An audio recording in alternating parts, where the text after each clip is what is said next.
and welcome to episode number 47. 40, yeah, I remembered it this time, Tom. I remembered what Hallelujah. number we were. Yes, hallelujah indeed. That's quite a lot, 47, isn't it? Well, it depends what for. If you laid them end to end, the podcasts, they could reach the end of But their if own. that's how much money you had a month to survive on, you wouldn't last many days, would you? Yeah, well, no, if I got £1 for every episode, yeah, it'd be enough to live on for about a couple of days, 3 days, 4 days. Right, yeah. So, I'm good to see that you're actually here. So I assume that you got a woolly jumper for Christmas. No. You didn't. Well, the reason I was mentioning that is this is slightly random, but apparently there's an Icelandic folk tale, and it's about the Yule Cat. And apparently, what the Yule Cat does is, if children have not received a nice new item of clothing, like a woolly jumper, before Christmas night, the Yule Cat comes and eats them alive. All right, yes. Yeah, that sounds about right. Yeah. So it's not that fair, apparently. You know, I mean, you think about it, it's just, their only crime is that they didn't receive a woolly jumper. Yeah. Is it a scare story to parents and grandparents, or what? It's a marketing tactic by jumper stores in Icelandic cities. Yes, it is. At Christmas, poor families couldn't afford anything except wool and making woolen clothes as presents. So it kind of was like a little tale to get the sort of like lazy adults to start knitting. Oh, right, yeah. Yeah, otherwise the Christmas cat. Very believable, yeah. Well, the Yule Cat should make some new one about getting enough cat food in for the new year. Num nums.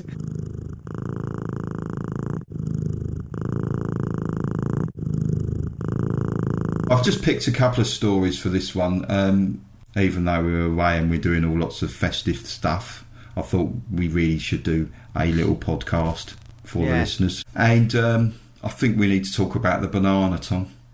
Oh, the banana on the wall. Yeah. Have you had your breakfast? No, I haven't. Well, yes, I have. I had a handful of raisins this morning. So there is an art gallery. Is it? What city is it in?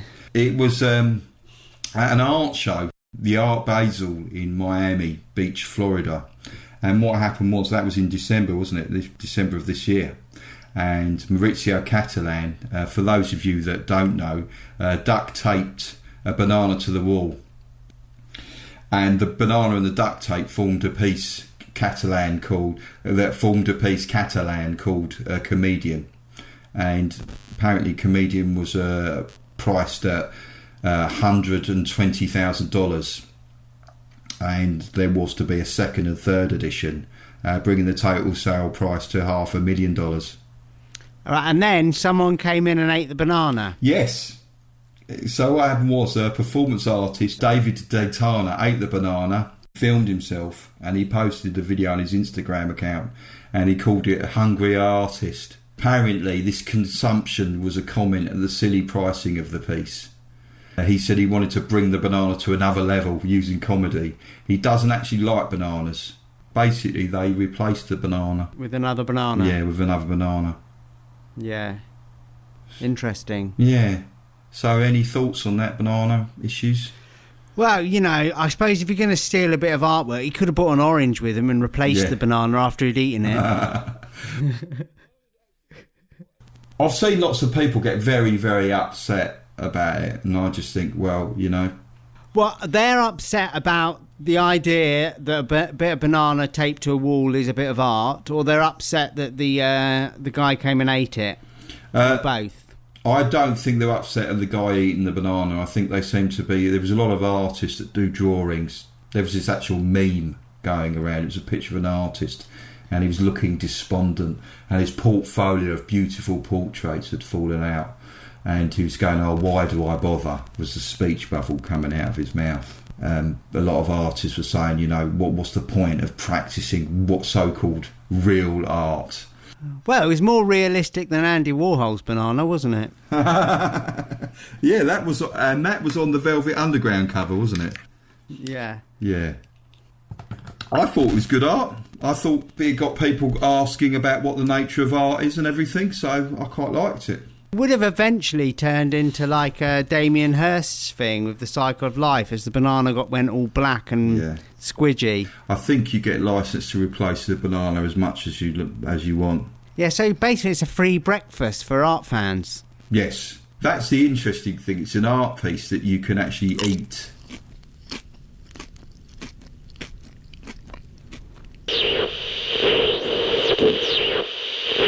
Now, a short advertisement break.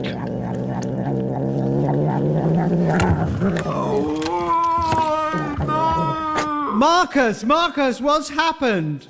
The Yule Cat's coming for me. No, I'm very sorry to hear about that. Listeners, if you don't subscribe to Modern Art is Rubbish, there is a good chance the Yule Cat will come and eat your firstborn, secondborn, or possibly your jumpers. Oh, what can I do now? Is it too late for me to subscribe and get a free high definition download? Is it too late? No, just go to the website, type your email address and your name that you'd like to be referred to on the emails into the box, and Bob's your uncle, the Yule Cat, will have a heart attack and die instantly.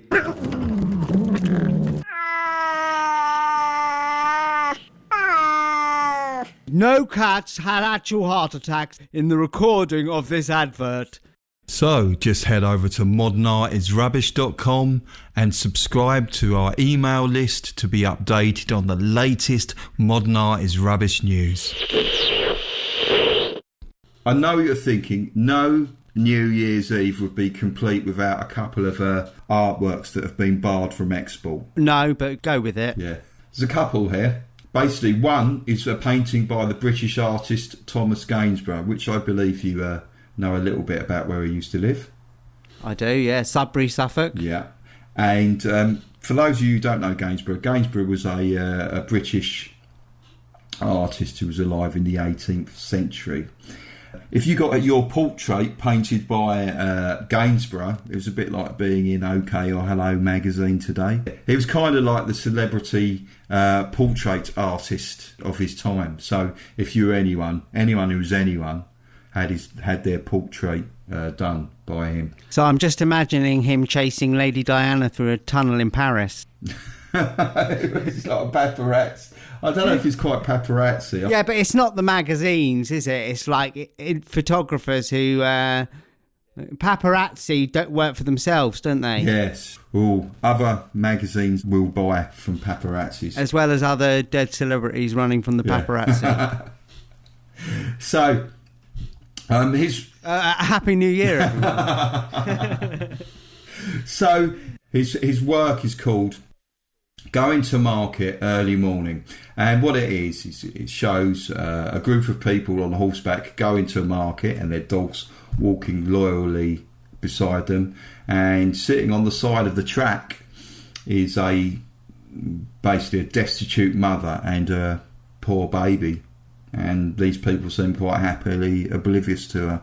So what's happened is it was actually recently sold in July at an auction for £8 million, which is about $10 and a bit million, and the British government has banned it from being exported for a short period, just till March next year, in the hope that they'll get a buyer so it can remain in this country. All right, so a new buyer. Yes, but British-based buyer. Basically, the reason they have these export controls countries is it's so that they can retain cultural goods to be judged of outstanding national importance that otherwise would be exported.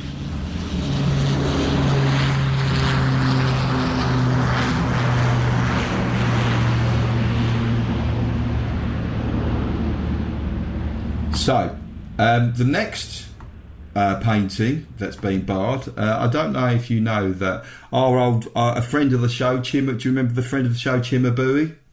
I don't know if he's really a friend of the show because he's been dead for quite a long time. The 13th century artist. Right, yeah, so this must have been around episode 2 or 3 or something. It's the Madonna, when we did the Madonna and Madonna special. Now, what happened was, in September, an auctioneer was doing a clear out of a house in France, of an elderly woman's house, and she was going into a home. And hanging in the kitchen, just above the hob, which is probably not good for a painting, there was a panel, a picture of Christ being mocked. And it turns out that it was actually painted by Cimabue.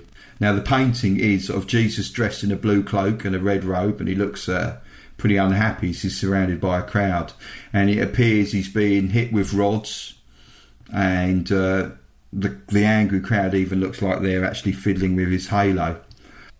Now, the lady actually thought that it was just a cheap Russian icon.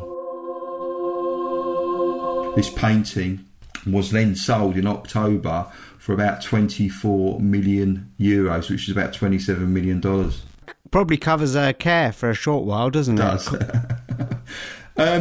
Now, this again has now been claimed a national treasure in France, whereas in Britain we only gave our national treasure till March for us to find a buyer, so it doesn't leave the country. France has put an export ban on it for 30 months. Oh, right, yeah. Okay. Which is a bit unfair for the family, because if you think they've probably thought, oh my God, we've just won effectively they feel like they've won the lottery. And now they still have to pay the insurance for the thing. Oh, right, okay. But looking at the painting, it says it's Christ being mocked. Now, I'm assuming this is around about the time of his crucifixion. The crowd, it doesn't look that angry. It looks like the comedian's not that funny. They're not laughing. It's called Christ being mocked. Do you think there's mocking? Do you think they're taking the mickey? I think they're just trying to get his whatever he's got on him. I suppose his halo would be worth the most money, wouldn't it, on the market? His halo, yeah. Yeah, look, someone's nicked his umbrella, you can see there. I will, of course, put a link to the work on our website. Okay, so the lady's gone into care. We need to clear her flat and get rid of all these artefacts. Let's start in the kitchen over the stove. What's that there? It looks like a banana taped with some tape on the wall. Shall we go and get it valued? So, as I say, just didn't want to leave you without a podcast before the new year. We have got a few good podcasts coming up. Tom, I think we're going to do a Rembrandt special. Brilliant. I'd also like to see some more. I really enjoyed when we had listeners send in their artwork. I think we need another art review special. Are you up for that? Yeah, I've got something to send in. Have you? Well, there was one this morning in the fruit bowl, but I don't know if Joe might have had it for breakfast. So that's going to be coming up, and we'll let you know. But there's also going to be a lot of other stuff and news. So just have a great New Year, everyone listening, and thanks for all your support. And yes, please, if you haven't, please subscribe to our email list to be kept updated on all things modern art is rubbish. All right, well, we better say byes then. Yeah. I mean, bye-bye. Bye.